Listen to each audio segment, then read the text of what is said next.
નમસ્કાર મિત્રો, હું ઘનશ્યામ ઢોલરિયા, રૂપાલી એગ્રોસિસ, ગઢડિયા રોડ, જસદણ. આજે અમારી દુકાને બે સંગમ ભેગા થયા છે. એમાં એક છે અમારે વડાંટ કંપનીના સાહેબશ્રી, અને એમની સાથે એ બેઠા હતા ને એમની હાજરીમાં અમારે એક ખેડૂત આવ્યા. જે બનાવ એવો બનેલો છે કે ખેડૂતની પેલા ઓળખાણ આપું. તમારું નામ શું? વિનુભાઈ. જરાક ઊભા થઈ જાવ. રવજીભાઈ વેકરિયા. વિનુભાઈ રવજીભાઈ વેકરિયા, વિરનગર. તો આજે અમે બધા બેઠા હતા ને સાહેબની હાજરીમાં.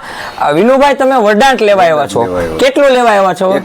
એક પેટી આખી. તો ગયા વર્ષે આ તમે શેમાં ઉપયોગ કરેલો ને શું બનાવ બન્યો તો? માંડવીમાં તમે મને પરાયણે આપ્યું હતું 1 લીટર. મેં પરાયણે પોર 1 લીટર આપ્યું હતું કે આનો ઉપયોગ કરવાનો. આજે આ વર્ષે તમે જે 26-27 ના વર્ષમાં ત્રણેયભાઈ આટલું આખી પેટી લેવા આવ્યા છો.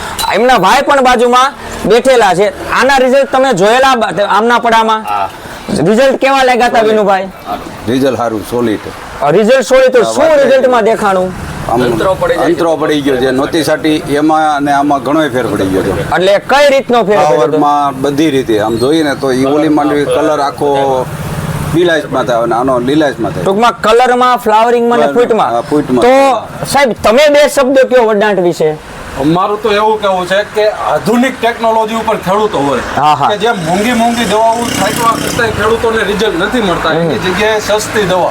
આપણે આ વડાંટનો એક પંપનો ખર્ચ 30 રૂપિયા છે. બરોબર. કે મોંઘી દવામાં એટલા સારા રિઝલ્ટ નથી મળતા જ્યાં 30 રૂપિયાના પંપમાં મળે છે. બરોબર. અને એ ટેકનોલોજીની કમાલ છે. ખેડૂતો જો ટેકનોલોજી ઉપર વળશે તો એને ઓછા ખર્ચે વધુ ઉત્પાદન આવવાની ક્ષમતા વધુ છે. બરોબર છે. તો આ હતી મિત્રો વડાંટની જે તુલસી એગ્રો ઇનિટિવ પ્રાઇવેટ લિમિટેડ નું આવે છે, અને આ વડાંટ છે